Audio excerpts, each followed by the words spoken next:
Gwalior high court में पहाड़ियों पर हो रहे कब्जों से जुड़े मामले में अहम सुनवाई हुई। इस दौरान हाईकोर्ट ने कहा है कि जब जबलपुर के मदन महल इलाके की पहाड़ी को अतिक्रमण मुक्त कर वहां सुंदरता विकसित की जा सकती है, तो ग्वालियर की सत्यनारायण की टेकरी पहाड़ी पर इस तरह का काम करने में आखिर सरकार को क्या परेशानी पेश आ रही है। हाई कोर्ट ने ये सवाल प्रदेश सरकार से पूछा है। हाई कोर्ट ने कहा है कि ऐतिहासिक और प्राचीन महत्व की सत्यनारायण की टेकरी पर अतिक्रमण दिनों दिन फैलता जा रहा है। वहां के ऐतिहासिक स्मारक और मंदिर भी न सिर्फ अतिक्रमण की चपेट में है, बल्कि वहां के पुजारी के साथ आए दिन असामाजिक तत्व बुरा बर्ताव करते हैं। इसे खुद जस्टिस शील नागू अपने भ्रमण के दौरान देख चुके हैं और उनके ही निर्देश पर हाईकोर्ट में सत्यनारायण की टेकरी पर हुए अतिक्रमण को लेकर एक सुमोटो जनहित याचिका दायर की गई थी। अब इस मामले में हाईकोर्ट ने सरकार से दूसरा जवाब तलब किया है। हालांकि शासन ने सत्यनारायण की टेकरी के विकास के लिए अपनी ओर से कुछ सुझाव दिए हैं।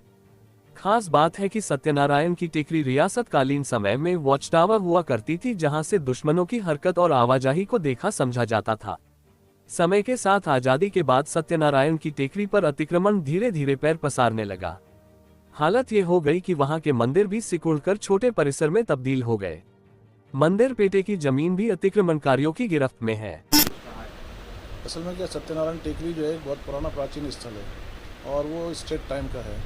State time that was a watching tower, मतलब स्टेट टाइम में उस पर नज़र रखने के लिए कोई दुश्मन आ रहा है क्या, जब शहर के बाहर जो बना जाए तो वॉचिंग टावर था, तो स्टेट टाइम से था। उसके बाद जैसे ये स्टेट मर्ज हुआ तो लोगों ने उस पर अतिक्रमण करना शुरू कर दिया और वहाँ एक बहुत अच्छा मंदिर बना हुआ सत्यनारायण का मंदिर, और उस मंदिर के साथ साथ कई और मंदिर बने हुए हैं जो अपने हिंदू धर्म के मान्यता है, लोग उसमें जाते हैं। अब उसके बाद क्या हुआ कि वहाँ उस पर अतिक्रमण शुरू हुआ और अतिक्रमण इस सीमा तक शुरू हो गया कि वहाँ मतलब 4 व्हीलर को जाना मुश्किल पड़ गया और जो मंदिर के जो संत महात्मा जो थे, जो वहाँ रहते थे मंदिर में, उनको भगाना शुरू कर दिया, उनकी मारपीट करना शुरू कर दिया, तुम यहाँ से भागो। और मंदिर की आसपास जितनी भी ज़मीन थी सब वहाँ कोई एक पार्षद हैं उनके उनने उसको 10-20 हज़ार रुपये में नोटरी लेके बनवाना शुरू कर दिया। पूरा अतिक्रमण मतलब कम्प्लीटली हो गया।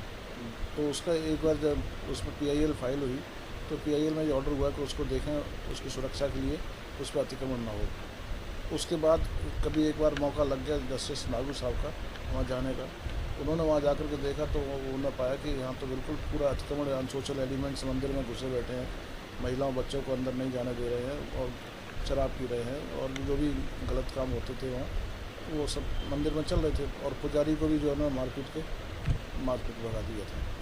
पुजारी बड़ी मुश्किल से वहाँ अपना सर्वाइव कर रहा था, तो उन्होंने डायरेक्शन दिया कि इसको एक सोमोटो PIL के रूप में इसको रजिस्टर करें। उन्होंने रजिस्ट्रार को डायरेक्शन दिया, रजिस्ट्रार ने उस पर लेकर के एप्लीकेशन मतलब एक पिटीशन टाइप की बनी, उस पर से डायरेक्शन दिया स्टेट को कि भाई इसे बताइए इस सत्यनारायण की टेकरी जो प्राचीन स्मारक है इसको सुरक्षित करने के लिए आपने क्या उपाय किया है। वो पिटीशन पेंडिंग पड़ी रही काफ़ी दिन तक। अभी बीच में जब पता लगा कि वो जो पुजारी था उसकी फिर उन लोगों ने जो असामाजिक तत्व ने मारपीट कर दी, वो फिर रिपोर्ट लेकर पुलिस थाने पे गया।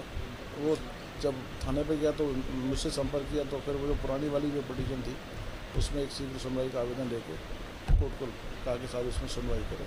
तो कोर्ट ने सुनवाई करने का स्टेट गवर्नमेंट को और आर्कियोलॉजिकल डिपार्टमेंट को सबको ये डायरेक्शन दिया कि आप लोग बताइए स्कीम क्या है आपके पास इसको विकसित करने के लिए, क्योंकि आर्कियोलॉजिकल मोनूमेंट्स है और ये ऐतिहासिक महत्व की जगह है, इसको विकसित करने के लिए आपके पास क्या क्या प्रोजेक्ट है।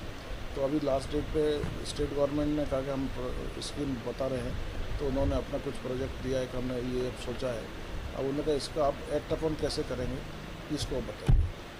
तो वो सिचुएशन अभी चल रही है। अभी इनका गवर्नमेंट का रिप्लाई आ गया है, लेकिन अभी दूसरा रिप्लाई भी आना अभी बाकी है। कुछ उदाहरण दिया है जबलपुर का क्या? वो मदन महल का उदाहरण दिया था कि मदन महल जो पहाड़ी थी उस पर भी ऐसे ही अतिक्रमण हुआ था, तो उसको अतिक्रमण जिस लाइट से दूर किया गया है, जैसे उसे सुंदर बनाया गया है, उसी स्कीम में उसी तरह से आप जो है अपनी कार्रवाई करें। उनको एक गाइडलाइंस दी जस्टिस आनंद पाठक साहब ने, जस्टिस तोमर साहब ने, कि उन जैसे जबलपुर में जो आनंद महल था उसको जो अतिक्रमण से जिस तरह से दूर किया है प्रशासन ने, वो नीति अपना करके आप उसको डेवलप करें। अगली सुनवाई अब 2 हफ्ते बाद आ जाए।